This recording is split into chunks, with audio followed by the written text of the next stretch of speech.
اللہ اللہ اللہ اللہ۔ تھوڑا سا مختصراً اس پہ عرض کر دیں کہ یہ دنیا ہے کیا، ہمارا اس دنیا میں اس دنیا کے ساتھ معاملہ کیا ہونا چاہیے۔ مختصراً اس لیے عرض کر رہا ہوں کہ یہ موضوع بڑا طویل ہے۔ قرآن پاک نے سب سے زیادہ دنیا کی بے ثباتی پر، آخرت کی حقانیت کے اوپر بیان کیا۔ سب سے زیادہ اس چیز کو بار بار اللہ جل جلالہ مختلف مثالوں سے اللہ نے واضح کیا، تاریخی واقعات اس کے اندر بیان کیے، بہت ساری قوموں کے عبرتناک حالات ہمارے سامنے قرآن پاک نے رکھے۔ تو اللہ نے کیا فرمایا، فما متاع الحیات الدنیا فی الآخرۃ الا قلیل، کہ دنیا کا جتنا ساز و سامان ہے یہ آخرت کے مقابلے میں انتہائی تھوڑا ہے۔ تھوڑے کی بھی جو آخری مقدار تصور کی جا سکتی ہے وہ بھی اس کی نہیں ہے آخرت کے مقابلے میں۔ ظاہری بات ہے کہ باقی اور فانی کا کیا مقابلہ کیا جا سکتا ہے۔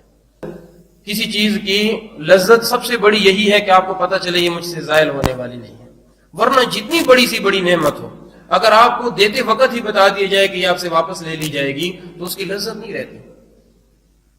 کتنی ایسی چیزیں ہیں استعمال کے لیے، کسی دوست کو پسند آئی یہ مجھے دے دو، آپ نے کہا لے لو لیکن پھر شام کو مجھے دے دینا یا پھر گھنٹے بعد واپس کر دینا، پکی پکی نہیں رکھنی۔ تو وہ کہتا ہے یار جب واپس ہی لینی ہے تو رکھ ہی لو، پھر میں تم سے لیتا ہی نہیں۔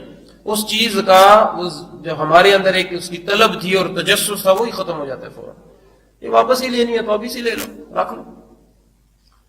یہ کسی چیز کی بے لذتی کے لیے سب سے بڑی وجہ ہے کہ جب آپ کو پتہ چل جائے یار یہ میرے سے زائل ہونے والی ہے۔ ہونا بھی ایسا ہی چاہیے۔ عقل مند انسان ہمیشہ باقی کو فانی پر ترجیح دیتا ہے۔ فنا ہونے والی چیزوں کو عقل مند لوگ نہیں اختیار کرتے۔ بے وقوفوں کا کام ہوتا ہے کہ فنا ہونے والی چیز کو، زائل ہونے والی چیز کو، ناپائیدار چیز کو، گھٹیا چیز کو اختیار کر لے اور اعلیٰ چیز کو چھوڑ دے۔ آپ جب کسی چیز کی خریداری کے لیے جاتے ہیں، کچھ خریدنا چاہتے ہیں، تو دیکھتے ہیں خاندان کے اندر یا حلقہ احباب کے اندر کوئی ایسا دوست ہو جس کو خریداری کا بڑا تجربہ ہو، اس کو اپنے ساتھ لے جاتے ہیں کہ بھئی یہ آدمی جا کر میری تھوڑی مدد کرے۔ تو وہ مشورہ کیا دیتا ہے کہ وہاں جا کر کے چیزیں آپ کے سامنے رکھی جاتی ہیں تو کیا کہتا ہے کہ یار یہ چیز ہے تو سستی لیکن بیکار بڑی ہے، اس کے مقابلے میں فلانی چیز آپ کو 4 پیسے زیادہ لگانے پڑیں گے، مہنگی پڑے گی لیکن ہے بڑی پائیدار چیز، ایک دفعہ لے لو سالوں سال استعمال کرو۔ یا مختلف قسم کی کمپنیاں جو اپنی پروڈکٹ لانچ کرتی ہیں تو ساتھ میں کیا لکھا ہوتا ہے، کہتے ہیں کہ جی بیکار چیز بار بار، پائیدار چیز ایک دفعہ خریدیں ساری زندگی استعمال کریں، پیسے تھوڑے زیادہ لگ جائیں گے لیکن چیز آپ کو اچھی مل جائے گی۔ تو جب ایک طرف ہم پائیدار چیز کو ناپائیدار کے اوپر ترجیح دیتے ہوئے اپنی جیب سے مزید خرچ کرتے ہیں یا اس کے لیے یہاں سے سفر کرتے ہیں کہ بھئی یہ چیزیں نیلور میں مل رہی ہے، کوالٹی اچھی نہیں ہے، راجہ بازار سے جا کر کے خرید لیتے ہیں، اسی قیمت میں اچھی کوالٹی کی مل جائے گی، تو ہم اس کے لیے سفر کرتے ہیں، مشقت اٹھاتے ہیں۔ اور دنیا اور آخرت کا تو معاملہ ایسا ہے کہ دنیا مشقت زیادہ مانگتی ہے، آخرت اتنی مشقت نہیں مانگتی۔ دنیا کے جتنے معاملات ہیں یہ آدمی کو زیادہ تھکاتے ہیں، زیادہ پریشان کرتے ہیں بنسبت آخرت کے۔ آخرت کی طرف توجہ دینا انسان شروع کر دے تو اس میں سکون ہی سکون ہے، آخرت کی طلب میں سکون ہی سکون ہے۔ یہ تو دنیا کی طلب ہے کہ جس کے اندر ہم تھکے ہارے بیٹھے ہوئے ہیں، مختلف قسم کے نقصانات اٹھاتے ہیں۔ سب سے زیادہ دماغی اور دلی پریشانی جو انسان کے صدمات ہیں نا، ہم عام الفاظ میں اس کو ڈپریشن کہتے ہیں، یہ سب سے زیادہ ہمارے بدن پر، ہماری اخلاقیات پر اثر انداز ہوتے ہیں۔ بدن کو بھی نقصان دیتے ہیں، اخلاقیات کو۔ جو آدمی ڈپریشن کا شکار ہوتا ہے، پریشانی کا شکار رہتا ہے، وہ کسی سے بھی اچھی گفتگو نہیں کر سکتا، وہ خود اپنی پریشانی میں پھنسا ہوا ہے۔ اس کو نہ ہنسی مذاق اچھے لگتے ہیں، نہ اس کو باہر کا موسم اچھا لگتا ہے، نہ ٹھنڈی ٹھنڈی ہوائیں اچھی لگتی ہیں، نہ اچھے کھانے اس کو پسند آتے ہیں، پریشانی مبتلا ہے۔ اور یہی حال پھر اس کی جو ہے وہ اسی وجہ سے اس کا بدن بھی متاثر ہونا شروع ہو جاتا ہے، صحت مند بھی نہیں رہتا وہ۔ تو صدمات کا شکار انسان، ڈپریشن کا شکار انسان، وہ بدن کے معاملے میں بھی کمزور ہی رہتا ہے اور اخلاقیات کے معاملے میں بھی عاری ہوتا چلا جاتا ہے۔ ہر وقت چڑچڑاپن، ہر ایک بات کی، اچھی بات کے جواب میں بھی آگے سے سخت بات کرے گا اور سخت بات تو اسے ہضم ہی نہیں ہوتی بالکل۔ اور یہ کس چیز سے آتی ہے جی؟ دنیا سے۔ آخرت انسان کو ڈپریشن کا شکار نہیں کرتی. آخرت کی جو سوچ ہے، جو فکر ہے، اس میں آدمی جتنا آگے چلتا چلا جاتا ہے، اس کا سب سے بڑا کمال یہ ہے کہ آپ کو دل کا اطمینان حاصل ہوتا چلا جاتا ہے. جتنا زیادہ آپ آخرت کے معاملے میں آگے بڑھتے ہیں، اتنا زیادہ آپ کا دل مطمئن ہوتا چلا جاتا ہے. رات ہی میں ایک جگہ بات کر رہا تھا، من عمل صالحا من ذکر او انثى وهو مؤمن فلنحيينه حیاتا طیبہ. اللہ تعالیٰ نے ایک وعدہ کیا قرآن پاک میں کہ آپ میں سے جو کوئی مرد ہو یا عورت نیک اعمال کرے گا، وہو مؤمن، اور وہ بھی مومن بندہ ایمان کی حالت میں نیک اعمال کرے گا، فلنحيينه حیاتا طیبہ، ہم اس کو اچھی زندگی جینے کو دیں گے، اس کے پسند کی زندگی جینے کو دیں گے، اطمینان والی زندگی جینے کو دیں گے. میں نے عرض کیا، علماء کرام نے تفسیر میں لکھا ہے، اس کی تشریح کے اندر لکھا ہے کہ اس سے مراد یہ نہیں ہے کہ ایک بندہ اعمال صالحہ اختیار کر لے تو اس کے وارے نیارے ہو جائیں گے، تنخواہیں بڑھ جائیں گی، کاروبار میں برکت شروع ہو جائے گی، جس طرف رخ کرے گا کامیابیاں اس کے قدم چومیں گی. یہ لازمی نہیں ہے، یہ وعدہ نہیں ہے. اللہ نے یہ نہیں کہا میں اس کے اوپر مال کی برسات کر دوں گا، میں اس کے بینک بیلنس کو، جائیداد کو دگنا تگنا کر دوں گا. اللہ نے فرمایا زندگی اچھی گزرے گی اس کی، اور اچھی زندگی گزارنے کے لیے سب سے بڑی چیز دل کا اطمینان ہے. دل کا اطمینان یہ اچھی زندگی گزارنے کے لیے شرط ہے. جیسے میں نے ابھی ڈپریشن کے نقصانات کچھ موٹے موٹے 2-3 عرض کر دیے. اسی کے مقابلے میں اطمینان کا فائدہ کیا ہے کہ سخت سے سخت معاملہ بھی آئے، اگر آپ کا دل مطمئن ہے آپ اس کو تسلی سے جھیلیں گے، دیکھیں گے اس کو. ایک انسان جو ایمان اور اعمال صالحہ پر قائم ہے، ایمان ماشاءاللہ مضبوط ہے، نیک اعمال کی کوشش کرتا رہتا ہے، اس کے اوپر جب بھی کوئی مشکل آتی ہے، اچھا اس کی زندگی کیسی اچھی ہے؟ اس لیے کہ اول تو عام زندگی میں جب نعمتیں آ رہی ہیں، کھا رہا ہے، پی رہا ہے، سو رہا ہے، پھر تو وہ ویسی مطمئن ہے. لیکن جب اس کے اوپر مشکل آتی ہے تو چونکہ اس کے مطمع نظر تو اللہ تعالیٰ کی رضا ہے، اس کے پیش نظر تو آخرت ہی آخرت ہے، لہٰذا وہ اپنی اس مصیبت میں بھی اللہ کی رضا کو دیکھ رہا ہوتا ہے. اس کو پتا ہوتا ہے کہ یہ مصیبت آئی اللہ کی طرف سے ہے، لازماً اس کی وجہ سے میرے گناہ معاف ہو رہے ہیں، یا اگر میرے گناہ معاف ہو چکے ہیں تو اللہ کے ہاں میرے درجات بلند ہو رہے ہیں. اس کو یہ اطمینان حاصل ہوتا ہے، اور یہ اطمینان اس کی مصیبت کو بھی اس کے اوپر راحت بنا دیتا ہے. بظاہر تو ٹھیک ہے، اس کی آنکھوں سے آنسو بھی بہیں گے، دکھ درد تکلیف ہوگا، بدن سے خون بھی بہے گا، تکلیف بھی محسوس کرے گا، لیکن دل مطمئن ہوگا کہ جی اس کو پتہ ہے اللہ میرے ساتھ ہے. ان اللہ مع الصابرین کے وعدوں کا اس کو یقین ہے کہ بھئی اللہ میرے ساتھ ہے، اللہ صبر کرنے والوں کے ساتھ ہے. اور پھر اسی طریقے سے ان مع العسر یسرا، ہر تنگی کے ساتھ کشادگی کا اللہ نے وعدہ کیا ہوا ہے. تو جو آدمی جس کا ایمان اچھا ہے، مضبوط ہے، اعمال صالحہ پر قائم ہے، نماز پڑھتا ہے، ماشاءاللہ قرآن پاک کی روزانہ کچھ نہ کچھ تلاوت کر رہا ہے، دن بھر اپنے اوقات کو فضولیات کے بجائے ذکر اذکار میں گزار رہا ہے، جہاں کہیں موقع ملا زبان فارغ ہوئی فوراً اللہ کا ذکر شروع کر دیا، درود شریف استغفار شروع کر دیے. اب ایسی زندگی گزارنے والے انسان پر جب بھی مشکلات آتی ہیں تو دل کہتا ہے یار یہ بھی گزر جائیں گے انشاءاللہ، اتنا اللہ تعالیٰ نے نعمتیں بھی تو دے رکھی ہیں. اس کے مقابلے میں جو انسان ناشکرا ہوتا ہے، جو مثال دین سے دور ہے، اس کے اوپر جیسے ہی مصیبت آتی ہے تو وہ کیا کرتا ہے، لوگوں کے سامنے اللہ کی شکایتیں لگانے شروع کر دیتا ہے. کوئی یہ نہیں کہتا کہ بعض لوگ تو جرأت مند ہوتے ہیں، کہہ بھی دیتے ہیں کہ اللہ نے ہمیں اس مصیبت میں پھنسا دیا، لیکن عام طور پہ ہمارے حالات اتنے برے بھی نہیں ہوئے. براہ راست تو لوگ اللہ کا نام نہیں لیں گے، لیکن اپنے اعمال سے، اپنے عمل سے، اپنے حال سے بتائیں گے کہ اللہ میرے ساتھ اچھا نہیں کر رہا. یہ دیکھو یار 20 دن گزرتے ہیں اور پیسے ختم ہو جاتے ہیں، پتہ ہی نہیں چلتا پیسے کدھر گئے. تنخواہ لے کر آیا، 15 دن گزر گئے، پتہ ہی نہیں چلا کہاں. میں نے کچھ پیسے جمع کیے تھے، وہ بچہ بیمار ہوا، سارے پیسے لگ گئے اور پتہ ہی نہیں چلتا. ایسی بے برکتی ہے.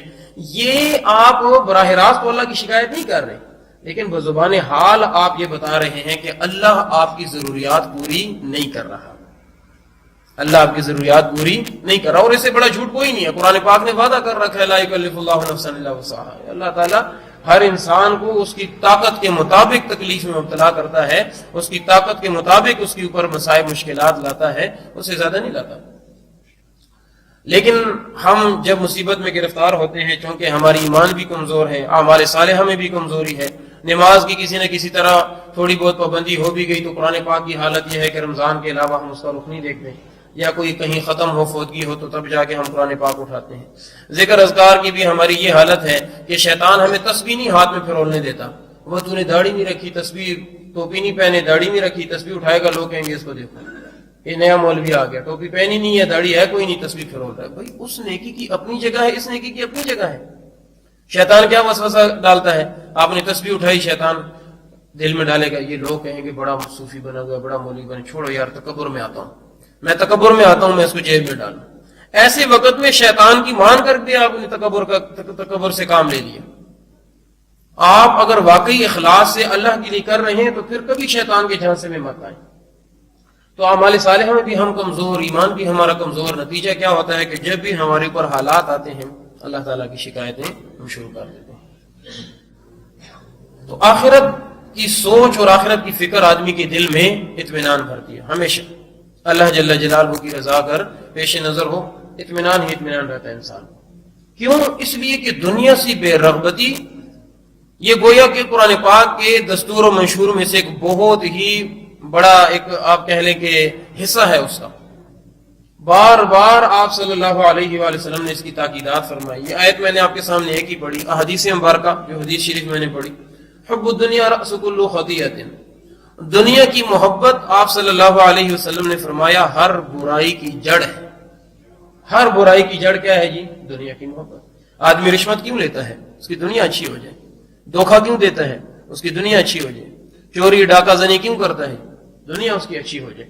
جتنے بھی ناجائز امور ہیں، گناہ کے امور ہیں، وہ سارے کے سارے معاملات دنیا اچھی بنانے کے لیے ہیں. ایک آدمی نشہ کرتا ہے، چرس پیتا ہے، شراب پیتا ہے، پاؤڈر پیتا ہے، اس کا مقصد اس کا کیا ہے کہ اس وقت جس ٹینشن میں جس کیفیت میں آیا ہوا ہے اس سے اطمینان سے گزر جائے. یہ جو ابھی دنیاوی حال اس کے اوپر ہے یہ اس کا تسلی سے گزر جائے. تعلقات توڑ دیتا ہے، قطع رحمی کرتا ہے. اللہ تعالیٰ نے کتنی جگہ پر صلہ رحمی کا حکم دیا اور بہت زیادہ اللہ تعالیٰ نے اس کو پسند فرمایا. یہاں تک آپ صلی اللہ علیہ وسلم نے فرما دیا کہ جو انسان نمازی ہو، پرہیزگار ہو، ظاہری طور پر نیک اعمال کرتا ہو لیکن رشتہ داروں سے تعلق نہیں رکھتا، قطع رحمی کرتا ہے، ایسا بندہ جنت میں نہیں جائے گا.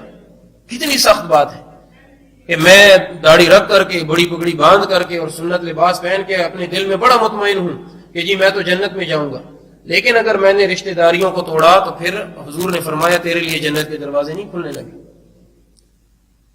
تو ہم اپنی طرف سے مطمئن ہیں. یہ رشتے ہم کیوں توڑتے ہیں؟ رشتہ داروں سے ہمارا تعلق کیوں کم ہو جاتا ہے؟ اس کی بنیاد بھی یہی دنیا ہے. کسی سے گھر پر لڑائی، کسی سے زمین پر لڑائی، کسی سے جو ہے وہ رشتہ داری، اور کچھ نہ ہوا تو بھئی یہ ہماری شادی میں نہیں آیا ہم اس کی شادی میں نہیں جائیں گے، بغیر یہ دیکھے کہ وہ بیچارہ کس مصیبت میں گرفتار تھا. یہ ہمارے رشتہ دار کے جنازے میں نہیں آیا ہم اس کے رشتہ دار کے جنازے میں نہیں جائیں گے. اور کچھ نہ ہوا تو بعض بیچارے تو اس ڈر سے ہی رشتے ناطے توڑنا شروع کر دیتے ہیں، تعلقات کم کر دیتے ہیں کہ ہر وقت مہمان آتے رہتے ہیں، اتنا خرچہ کون کرے. اب تو مہمان بھی نہیں برداشت ہوتے نا لوگوں سے. ایسا نفسا نفسی کا عالم آ گیا. قیامت کے دن سے پہلے یہ تو ہم بچپن سے سنتے آ رہے تھے کہ قیامت کا دن آئے گا تو باپ بیٹے سے چھپے گا، بیٹا باپ سے چھپے گا، ماں اولاد سے چھپے گی، اولاد ماں سے، بہن بھائی سے، بھائی بہن سے، کہ کوئی ہم سے اپنے حق کا مطالبہ نہ کر دے. لیکن ہم نے اس قیامت اور اس محشر کے میدان کے برپا ہونے سے پہلے یہ دنیا میں دیکھ لیا. محشر برپا ہونے سے پہلے دیکھ رہے ہیں ہم کہ رشتہ داروں سے چھپ رہے ہیں کہ کہیں دعوت ہی نہ دینی پڑ جائے کہ چلو ہمارے گھر آ جانا، پلے ہی نہ پڑ جائے، ہمارے کھانا نہ کھلانا پڑے، چائے نہ پلانی پڑے. تو یہ جو رشتے ناطے ہم توڑتے ہیں یہ بہت بڑے گناہ کی بات ہے. اس کی بنیاد بھی کیا ہے جی؟ دنیا. تو رسول اکرم صلی اللہ علیہ وآلہ وسلم نے فرمایا دنیا کی محبت ہر برائی کی جڑ ہے، بنیاد ہے تمام برائیوں کی. اور اس سے بھی بڑھ کر عرض کروں، آپ صلی اللہ علیہ وآلہ وسلم نے ارشاد فرمایا جس کا مفہوم ہے کہ اللہ تعالیٰ نے جب سے یہ دنیا پیدا کی، سائنسدان لگے ہوئے ہیں اس تفتیش کے اندر، تحقیق کے اندر کہ یہ دنیا وجود میں کب آئی، کتنے سال ہو گئے، 1000 سال ہو گئے، لاکھ سال ہو گئے، کروڑ سال ہو گئے، کوئی نہیں جانتا. اندازے لگا رہے ہیں. رسول اکرم صلی اللہ علیہ وسلم نے فرمایا جب سے اللہ تعالیٰ نے یہ دنیا پیدا کی کبھی اللہ جل جلالہ نے اس کو رحمت کی نگاہ سے نہیں دیکھا. آدمی جو چیز بناتا ہے نا، خود بناتا ہے، اس کے اندر خامیاں بھی ہوں تو اس کو اچھی لگتی ہے. اپنی بنائی ہوئی چیز میں خامیاں نظر نہیں آتی. اولاد ہے وہ ہم بناتے بھی نہیں ہیں، اولاد ہم تو نہیں بناتے نا، اولاد تو اللہ جل جلالہ بناتے ہیں، اللہ کی رحمتیں ہمیں عطا کر دیتے ہیں اور ہم اس فخر میں ہوتے ہیں کہ یہ میری اولاد ہے، گویا میں نے بنائی ہوئی ہے. اپنی اولاد بنائی بھی خود نہیں ہے، میں نے اپنی مرضی سے اس کا رنگ روپ طے نہیں کیا، میں نے اپنی مرضی سے اس کی آنکھیں کان ناک نہیں بنوائے. اللہ سے پیدا ہو کے میری گود میں آیا، اب وہ بھینگا ہے یا کالا ہے لنگڑا ہے یا لولا ہے، دنیا بھی اس کے چہرے میں کوئی نقص ہے یا جسم میں کوئی نقص ہے جو دنیا کے لحاظ سے ہے، مجھے وہ ہر حال میں محبوب ہے کیونکہ وہ میری اولاد ہے، اس کا دماغ کام نہیں کرے گا۔ میں نے ایسے لوگوں کی اولادیں دیکھی کہ 40 سال 36 سال کی عمر میں ان کی وفات ہوئی، ہمارے رشتہ دار تھے، وہ بالکل دماغ میں ان کا کام نہیں کرتا تھا، ہاتھ پاؤں بھی کام نہیں کرتے تھے، ساری زندگی ان کی ماں ان کو اپنے گود میں، اتنے بڑے بڑے ہو گئے، ایک لڑکی اور ایک لڑکا، بہن بھائی تھے، وہ چارپائی پر بڑا پیشاب چھوٹا پیشاب کرتے تھے، دماغ میں ان کا نہیں تھا کہ ماں کو ماں ہی کہہ سکیں، صحیح طریقے سے پہچان سکیں، لیکن وہ ماں باپ ساری زندگی ان کی خدمت کرتے رہے، کبھی ایسا نہیں ہوا کہ انہوں نے دروازے سے باہر پھینک دیا کہ ہم ان کی خدمت سے تنگ ہو گئے۔ اولاد انسان کو محبوب ہوتی ہے، تو اپنی جو تخلیق ہے جو خود انسان اپنے ہاتھوں سے بنائے وہ اس کو بہت زیادہ پسند ہوتی ہے۔ اللہ جل جلالہ نے دنیا کو بنایا اور دنیا بڑی خوبصورت ہے، بہت خوبصورت ہے، یہ ہم سب جو اتنی غفلت کا شکار ہیں، ہم سب جو دن رات اس کے پیچھے دوڑ رہے ہیں، تو آخر ہے تو خوبصورت نا، بہت ہی خوبصورت ہے، اس کے مناظر بڑے ہی اعلیٰ ہیں، اس کے کھانے بڑے ذائقے دار ہیں، اس کے رشتے ناطے تعلقات بڑے میٹھے ہیں، لیکن اللہ جو خود اس کو بنانے والا ہے، رسول اکرم صلی اللہ علیہ وسلم سچوں کے سچے نے فرما دیا، اللہ نے کبھی اس کو محبت کی نگاہ سے نہیں دیکھا، کبھی بھی محبت کی رحمت کی نگاہ سے نہیں دیکھا دنیا۔ آپ صلی اللہ علیہ وسلم نے فرمایا اذھب فی الدنیا یحبک اللہ، دنیا کے معاملے میں بے رغبتی اختیار کرو، اللہ تم سے محبت کرنے لگے گا۔ کن فی الدنیا کانک غریب وعابر سبیل، دنیا میں ایسے رہو کہ جیسے تم مسافر ہو، تھوڑی دیر کے لیے اسٹاپ پہ کھڑے ہوئے ہو، پھر اگلی گاڑی میں بیٹھ کے نکل جانا، یا بس راہ گزر ہے تمہاری، یہ دنیا تمہاری راہ گزر ہے، چلتے چلتے تم نے ایک نظر دیکھ لی کہ بس یہ بھی دنیا ہے۔ آپ صلی اللہ علیہ وآلہ وسلم کی ارشاداتی گرامی کو دیکھا جائے بڑی ہی طویل ہیں دنیا کی بے ثباتی کے معاملے میں۔ رسول اکرم صلی اللہ علیہ وآلہ وسلم نے فرمایا کہ بھائی آپ اس چیز سے اندازہ لگاؤ، یہ جو آگے حدیث عرض کر رہا ہوں تھوڑا سا گویا میں اس کا پس منظر آپ کے سامنے رکھوں کہ بھائی اس بات سے اندازہ لگاؤ کہ اللہ کے ہاں دنیا کی کیا حیثیت ہے، کہ کافر غیر مسلم جو اللہ کے دشمن ہیں، اللہ کو نہیں مانتے، رسول اکرم صلی اللہ علیہ وسلم کو نہیں مانتے، اللہ کے بارے میں طرح طرح کے خیالات کا اظہار، رسول اکرم صلی اللہ علیہ وسلم کی موقع پہ موقع توہین وغیرہ، اور آپ صلی اللہ علیہ وسلم کی شریعت کا انکار، قرآن پاک کا انکار، مسلمانوں پر بار بار مختلف ادوار میں حملے کرنا اور مسلمانوں کے بچوں کو تغذیہ کرنا صرف اسلام کی وجہ سے، ہے نا اللہ تعالیٰ کے دشمن۔ دنیا کس نے بنائی جی؟ اللہ تعالیٰ نے۔ غیر مسلم کون ہے؟ جو اللہ کو نہیں مانتے۔ اگر اللہ تعالیٰ کو دنیا پسند ہوتی، دنیا کی اللہ کے ہاں کوئی قدر ہوتی تو کبھی بھی اپنی دشمنوں کو نہ دیتا۔ میں اپنی پسند کی چیز دشمن کو دوں گا، اپنی ملکیت کی چیز دشمن کو دوں گا، وہ چیز مجھے پسند نہیں ہوگی، زمین میں دبا دوں گا، لیکن کبھی بھی اپنے دشمن کو نہیں دوں گا۔ لو كانت الدنيا تعدل عند الله جناح بعوضة ما سقى كافرا منها شربة ماء۔ آپ صلی اللہ علیہ وسلم نے ارشاد فرمایا جس کا مفہوم ہے کہ اگر دنیا اللہ کے ہاں مچھر کے پر کے برابر بھی حیثیت رکھتی، مچھر کے پر کے برابر بھی اللہ کے ہاں دنیا کی حیثیت ہوتی، اللہ جل جلالہ کافر کو ایک گھونٹ پانی بھی نہ دیتے۔ یہ محلات تو بہت دور کی بات ہیں، یہ ہیرے جواہرات تو بہت دور کی بات ہے، یورینیم اور پلاٹونیم کے ذخیرے تو بہت دور کی بات ہے، خلاؤں پہ کمندے ڈالنا تو بہت دور کی بات ہے، ایک گھونٹ پانی بھی اللہ کافر کو نہ دیتا اگر اللہ کے ہاں دنیا کی کتنی حیثیت ہوتی جی؟ مچھر کے پر کے برابر۔ روپے 2 روپے بھی نہیں کہا، ہمارے بچے بھی روپیہ قبول نہیں کرتے، سکہ نہ پید ہو گیا روپے کا، روپے کی حیثیت بھی نہیں کہی اللہ نے، چونی کی حیثیت بھی نہیں کہی، 1 پیسے کی حیثیت بھی نہیں کہی، کیا کہا جی؟ مچھر کا پر۔ کبھی اڑتے ہوئے آپ نے دیکھے مچھر کے پر نظر آتے ہیں؟ نظر ہی نہیں آتے، نظر ہی نہیں آتے، بیٹھے بیٹھے بڑی مشکل سے نظر آتے ہیں، اڑتے اڑتے کیا نظر آئے۔ تو آپ صلی اللہ علیہ وسلم نے ارشاد فرمایا جس کا مفہوم ہے کہ دنیا کی اگر اللہ کے ہاں مچھر کے پر کے برابر حیثیت ہوتی، کافر کو ایک گھونٹ پانی نہ دیتا۔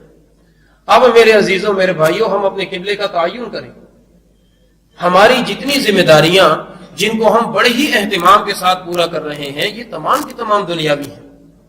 آخرت کے لیے ہم نے کیا رکھا؟ دن بھر میں 5 وقت کی نماز، اور وہ پڑھ کے ہم مطمئن ہیں کہ ہم نے اللہ کا حق ادا کر دیا۔ آپ کسی کو نیکی کی دعوت دیں تو وہ کیا کہتے ہیں؟ مولانا صاحب آپ کی بات ٹھیک ہے، لیکن دنیا میں رہنا بھی تو ہے نا جی، دنیا کو بھی ساتھ لے کے چلنا ہے۔ میں خدا کی قسم میں خود سوچتا ہوں کہ کاش میں خود اس کلیے پہ آ جاتا کہ جی دنیا اور دین کو ساتھ ساتھ لے کے چلیں، کاش میں خود اس کلیے پہ آ جاتا۔ یہ معمولی بات ہے، 12 گھنٹے دین کو، 12 گھنٹے دنیا کو، اس سے بڑی کوئی بات ہو سکتی ہے؟ ماشاءاللہ جس کو اتنا نصیب ہو جائے۔ 15,000 تنخواہ لو، 7,500 اللہ کے راستے میں دو، 7,500 جیب میں ڈالو، کتنی بڑی بات ہے ماشاءاللہ۔ 4 اولادیں ہوئی، 2 اولادیں آپ نے دنیا کی تعلیم اور 2 اولادیں آپ نے ساری کی ساری دین کے لیے وقف کر دی، کتنی بڑی بات ہے، اس سے کوئی بڑی بات ہو سکتی ہے؟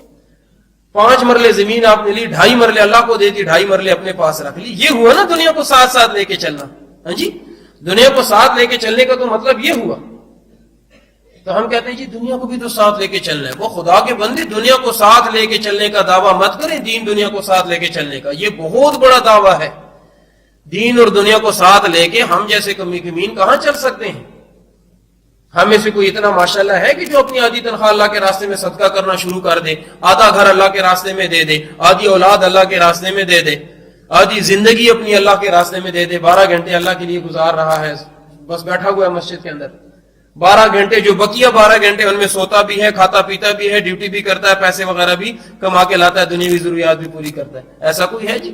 کم از کم ہم میں سے، اس مجمع میں سے ہو سکتے ہیں ماشاءاللہ ہوں کہ میرے علم میں جتنے دوست ہیں ہم تو ایسا نہیں کر سکتے، ہم تو اتنے بڑے جرأت مند نہیں ہیں۔ تو اپنے لیے قبلے کا تعین کریں، اپنی زندگی پر غور کریں۔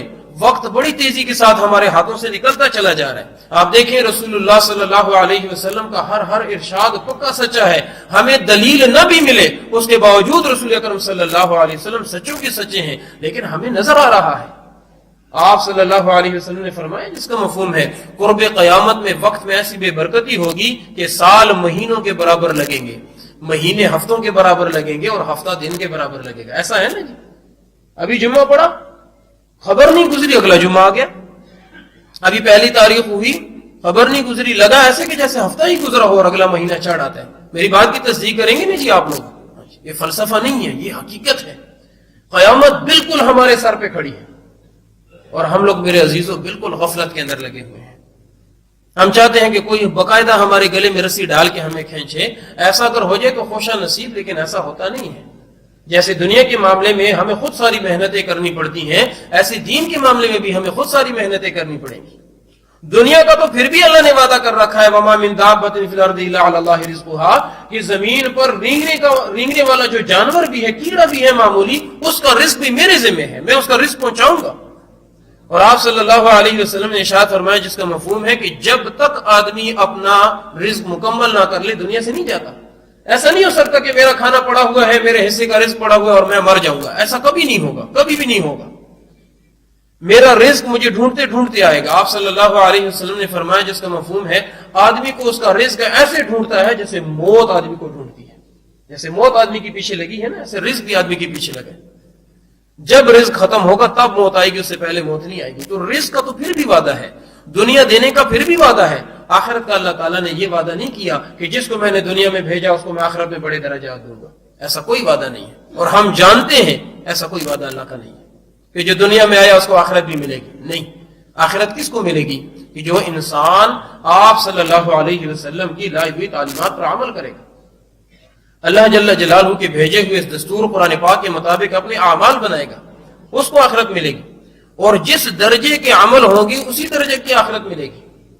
کوئی کسی غلط فہمی میں نہ رہے، اس دن ان معاملات میں سفارشیں کام نہیں آئیں گی۔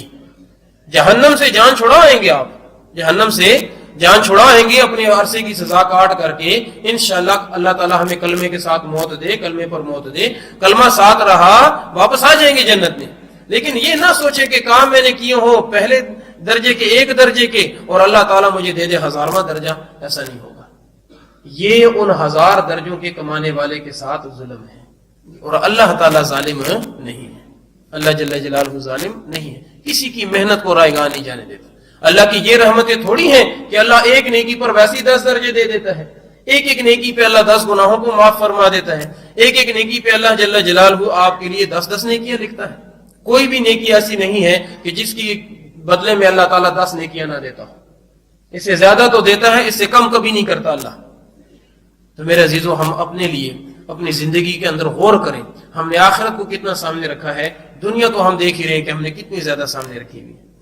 اپنے نیند کے اوقات میں سے اللہ کو وقت دیں، اپنے دن کی کمائی کے اوقات میں سے اللہ کو وقت دیں، اپنے دوستوں کے اوقات میں سے، عزیز و اقارب تعلقات میں سے اللہ جل جلالہ کو اپنا وقت دیں، نکالیں اپنے اوقات کو، اللہ جل جلالہ کو ترجیحی بنیادوں کے اوپر رکھ دیں۔ رسول اکرم صلی اللہ علیہ وسلم کو ترجیحی بنیادوں پر اپنے سامنے رکھیں. آپ صلی اللہ علیہ وآلہ وسلم نے تو یہ تک فرما دیا کہ تم میں سے مفہوم ہے کہ تم میں سے کوئی انسان اس وقت تک مومن ہو ہی نہیں سکتا جب تک کہ میں اس کو اس کی اپنی ذات سے، اس کے ماں باپ سے، اس کی آل اولاد سے اور ساری کی ساری انسانیت سے زیادہ محبوب نہ ہو جاؤ. جب تک مجھے سب سے اوپری درجہ نہیں دے گا کامل مومن نہیں ہے یہ. اور حضور اکرم صلی اللہ علیہ وسلم کو سب سے اوپری درجہ دینے کا کیا مطلب ہے؟ کہ حضور کے طریقے بھی سب کے طریقوں سے زیادہ اچھے لگے، حضور کی مبارک عادات بھی سب سے زیادہ اچھے لگے، حضور صلی اللہ علیہ وسلم کا لباس بھی سب سے اچھا لگے، آپ صلی اللہ علیہ وسلم کا چہرہ مہرہ حلیہ مبارک بھی سب سے اچھا لگے، ہر چیز پھر ان کی اچھی لگے نا. ایسا نہیں ہے کہ میں نے کہا کہ حضور میرے لیے سب سے اوپر ہے لیکن میں ان کے کسی طریقے پہ چلوں گا نہیں، کپڑے میں نے ان جیسے نہیں بنانے، چہرہ میں نے ان جیسا نہیں بنانا، معاشرت میں نے ان جیسے نہیں اپنانی، فیصلے میں نے ان جیسے نہیں کرنے ہیں، زندگی میں نے ان جیسی نہیں گزارنی ہے، اور جتنی بھی آپ صلی اللہ علیہ وسلم کی سنتیں ہیں ان کی طرف تو رخ نہیں کرتا. دعویٰ میرا یہی ہے کہ مجھے سب سے زیادہ محبت کس سے ہے جی؟ رسول اکرم صلی اللہ علیہ وسلم سے. تو یہ خیالست و محالست و جنون یہ خالی ہمارا خیال ہی ہے، یہ حقیقت نہیں ہے.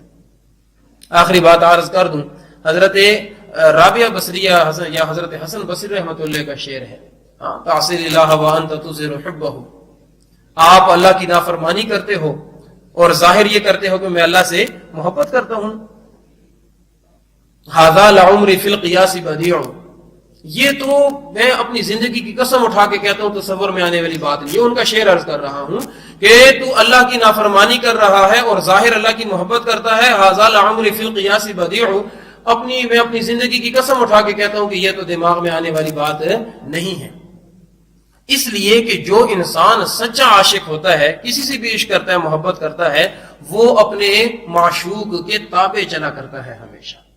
اپنے معشوق کے ان المحب لمن يحب مطیع، اس لیے کہ محبت کرنے والا ہمیشہ اپنے محبوب کی چاہتوں کے نیچے چلتا ہے. میرا محبوب کیا چاہ رہا ہے، اس کو کیا چیز پسند ہے.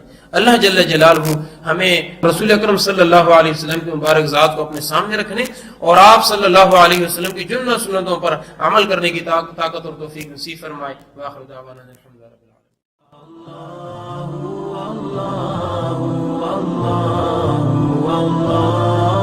اللہ